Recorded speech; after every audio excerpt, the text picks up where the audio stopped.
Hello, this is Grant, and welcome back to another episode of Dead Rising 2 Master Run, episode 27. So this is going to be much more active than the poker episode. Honestly, even I found the poker tedious, just having to do that, and how you're just at the mercy of the cards. Even with the fucking gambling books, you're just so much waiting for a good set and hoping that the game does not screw you over. Now, luckily, we can start dropping all of the gambling books, which makes this run through so much easier. We just gain 3 inventory slots. So, it's interesting here. I actually had an idea, and I'm going to come back for the gambling books, because I was thinking about getting unlocks, like particularly the car in Royal Flush Plaza here, or the Hummer or the Chopper. And I decided that since we have a lot of time between now and the next psychopath, the world's most dangerous trick, I figured we can actually go farm for money in one of the casinos.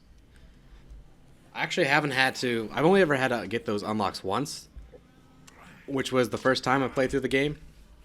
So I completely overestimated how much they were. They're actually not that bad. I think I can afford the basic car right now, actually. Like, I was thinking like they were $1.5 million and whatnot, but I go way over. So I decided, since I'm coming back here anyway, I'm going to make some weapons to prepare and get the gambling books again. I can honestly see that if you were having trouble with the game, it'd be worth it to just do kind of a grinding farm run through, where you get maybe any easy psychopaths, get easy survivors, get some levels, get lots of money, and then when you do like your actual quote-unquote real playthrough of the game, come back through and you don't have to worry about that stuff. It'll be a lot simpler. That was definitely the case in Dead Rising 1, where if you're actually having trouble with the game, it was much easier just to take like a couple of hours, I think like 6 hours total, just to grind out the Mega Buster and a ton of PP, and then like breeze through the main game. It's definitely not conventional. Like, I think it's a little bit, kind of ruins the point, but it does solve the issue. So, alright, we're gonna head back on out. There's a couple I think each casino has its own like big gambling game. In theory, you could do it on the slots, but they're not lucrative enough. Ideally, we're looking for something like video poker or video slots. They're really obvious and always near one of the exits to the casinos. I just recently filmed more for Dead Rising 1, where I have to get through the entire game without killing a single zombie. So seeing myself just go through all these crowds and just slaughter them is therapeutic and kind of satisfying, honestly. Because in that series, you can't get grabbed by a zombie at all, because you have to kill it to get it off of you, pretty much always. So it's just me essentially acting like I have only one life the entire game. It's pretty stressful. I might do one for Dead Rising 1, or for Dead Rising 2, but I think that it's just too stressful and not really that interesting. It's kind of neat to see it done, but you get to the point where there's a lot of survivors you cannot save. And then if you can't save them, you end up just kind of hanging out in the security room because there's nothing else you need to do. I wanted to come over here to get some shoes to complete my little outfit. I think it's important to like look good in the game. You don't have to worry about it usually, but it matters to me. I think it's a neat little part of the game, and I like taking advantage of it. Especially as I get more and more used to this game. The clothes are something that I'm not as familiar with, so it's new content. I'm enjoying it.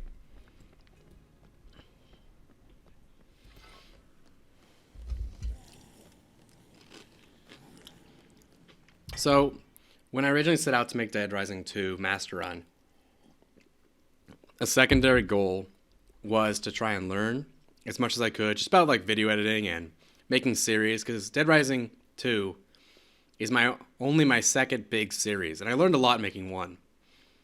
We're just going to head over here and start playing these slots. So I learned a lot making one. A big lesson I felt going with Dead Rising 2 that I learned is that I very much prefer doing the commentary live. I believe I can make some better content if I do it after the fact, but unless I do it like the same day or like right after, it just gets too tedious, and by default, it doubles the time since I have to play play an hour, talk an hour, maybe even edit an hour after that. So I just don't think it's feasible. Plus, I think as I get better, the commentary comes a little bit easier. It's still something I'm working on, but I think if I move over into something like Dead Rising 3 or Borderlands, I'm going to do it live just so I can get things done quicker and a little bit better.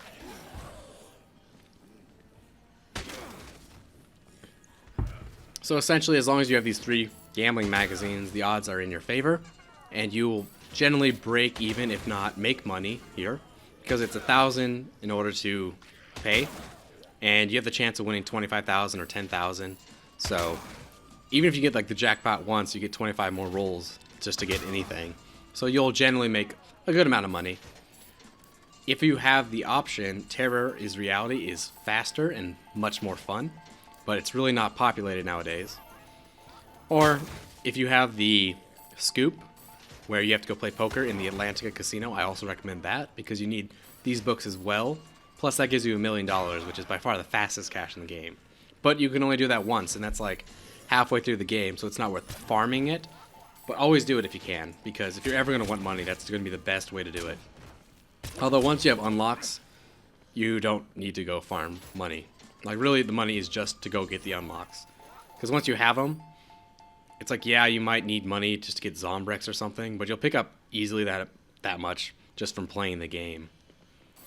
The money was a cool system, but they don't take enough advantage of it, in my opinion, to really warrant it. Because essentially you just like farm it all up and then you're done. It doesn't add much. There's no real point to play the slots.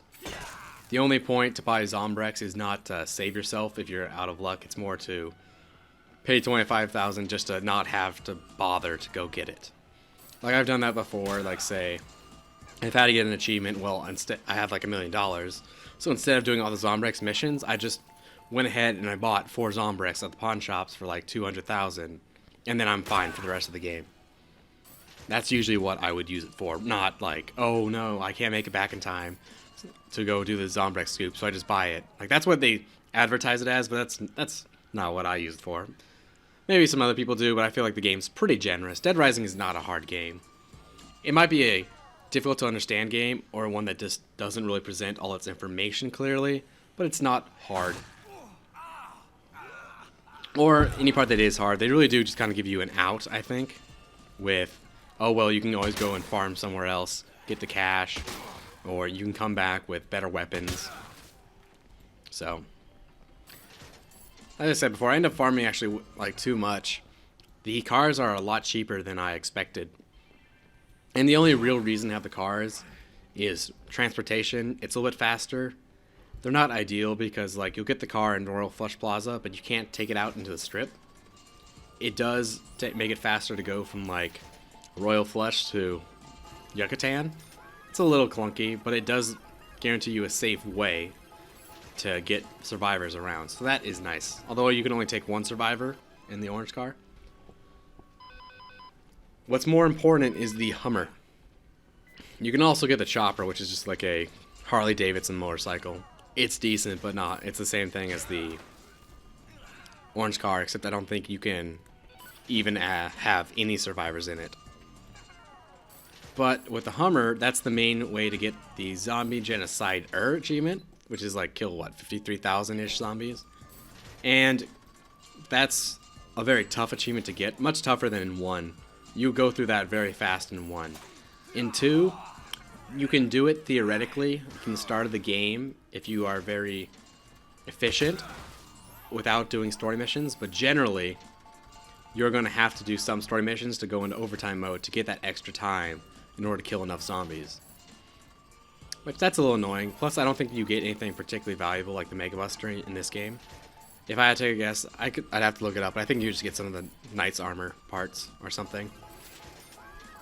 Which, the Knight's Armor is nice, but by the time you have it, it's not really necessary.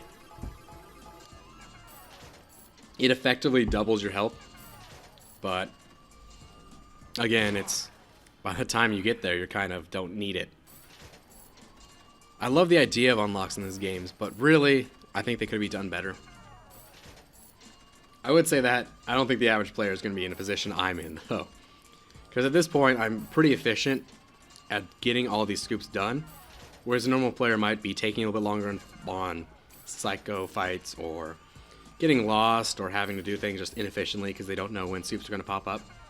So I am glad that they have this downtime, because there are other players, like definitely like me on my first run through, where that padding is very nice and necessary to have.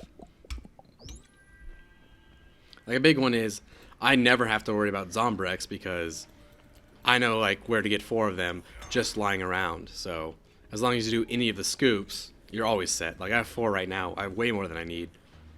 It'd be really nice if I could just like leave my Zombrex in the security room and then just be done with all those. But you can't do that because you need to be there for them to advance the story. So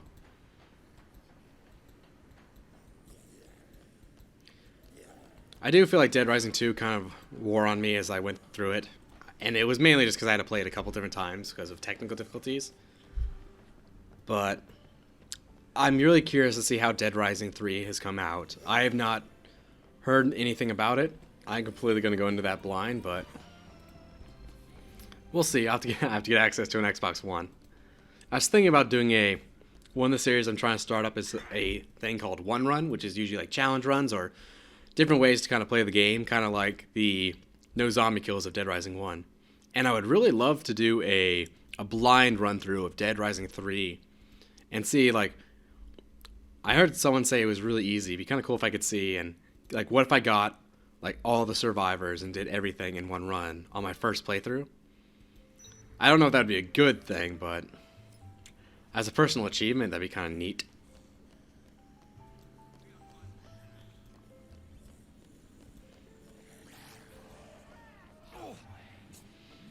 Alright, so now we're going to head over to this pawn shop. This is where they sell the car, or the orange car, over by the strip exit.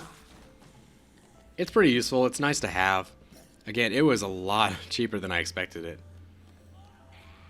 So 500,000, I thought it was $1 million, honestly. So I thought I needed like 175,000 or something to get both, and then like, oh well, wait, if it's that much, well then I should just go buy like all the unlocks I can.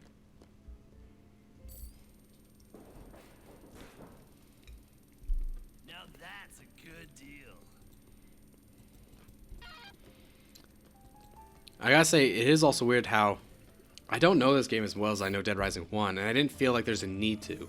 In Dead Rising 1, the game drives you to learn all the crazy weapon spawns. But despite all the combo weapons in this game, I'm trying to remember the driving controls here. Despite all the combo weapons in this game, I really didn't feel a need to go out and make that many, or to make anything outside my normal set of like tenderizers, spike bat, and knife gloves. Like sometimes over in the run I'll go get the dynamite and the sniper rifle up on the top of Royal Flush Plaza, which are nice, but it's really just not necessary. I think what I would love to see in a Dead Rising sequel is something that encourages weapon diversity, maybe more randomization, I'd say a different inventory system. So like say maybe give the player so many food slots, so many weapon slots, so many like part slots. I would like to see lots of unlocks, lots of fun achievements, a way to encourage more and more playthroughs of the game, because it feels like you get your one blind run that everyone does, then maybe an achievement run or like a completionist run, mop up a couple of other things or try some, sandboxy messing around, and then that's it. Which, I mean, that's not bad. If each one of those runs is completed, that's like, what, 14 hours times 5? That's times 4 or 5. That's a lot of game time. That's pretty solid. Especially, like, you can get these games pretty cheap. But it seems like they went and made such great systems in this game and this did not take full advantage of them. So here I thought for sure the glass was already broken. It looked a lot like that.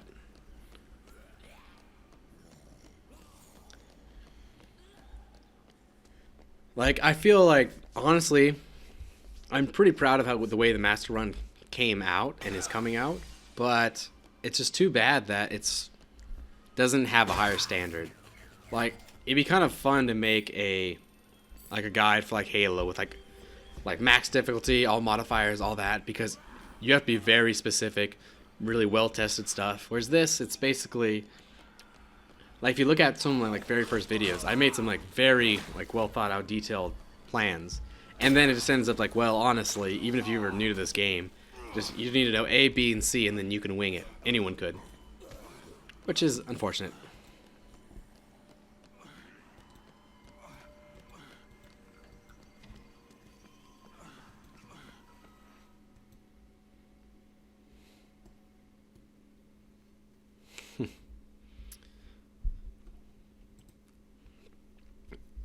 Alright, so we got a couple other things we want to do as we kind of make our way towards the world's most dangerous trick.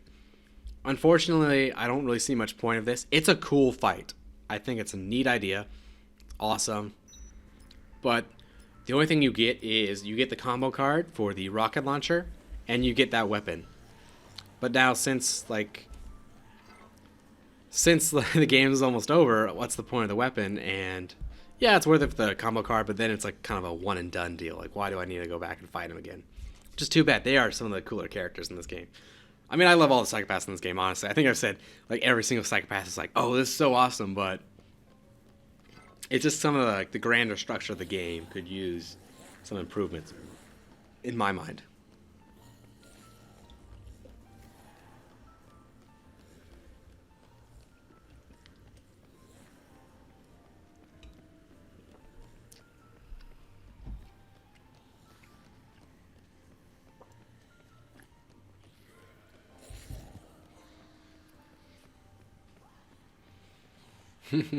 So, you'll notice when I went to that art exhibit, I picked up a plant.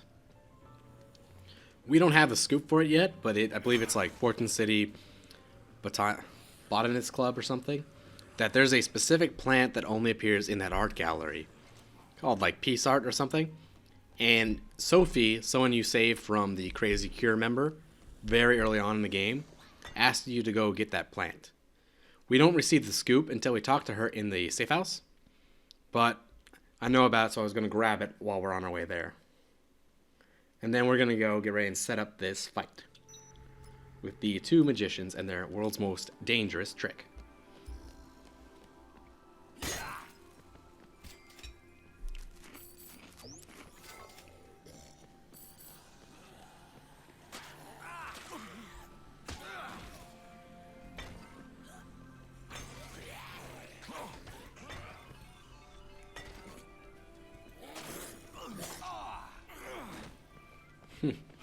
It is interesting how, despite playing this game a lot, I do have some basic trouble with zombies, you know? Like, you would think at this point they'd be completely, like, I could completely ignore them and just be amazing and never get hit, but I do get, like, kind of lethargic and just catch me off guard. Or, like, honestly, as you get higher level, one zombie hitting you for 1 point of damage really isn't that big of an issue. I do want to heal up, though. You can make painkillers at this bar. I remember I really wanted to hit that guy on the head with a beer bottle when I came through. But painkillers are a good choice. Or if you want to go get the drinking magazine, that's just a ton of food. There's also fish over here. I'm pretty solid in this fight. I would say if you have trouble, you could easily like heal up, leave the area, come back in, and there will always be fish at the entrance. Plus, the two brothers won't have healed, so you can kind of just like farm this fish and heal up yourself and then kill them. If you want to, there's also a swordfish, which is pretty decently damaging against them, but you will drop it if you get hit. There's also, I believe, a battle axe up there, and honestly a bunch of random things like a machete, so you can make that polearm weapon. It's a pretty good area to battle them. They're a bit annoying to fight.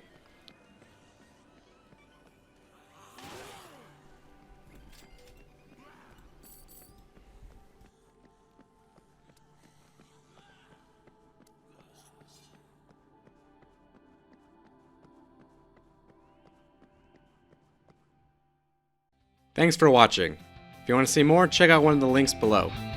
Until next time, don't take your zombie safety for granted.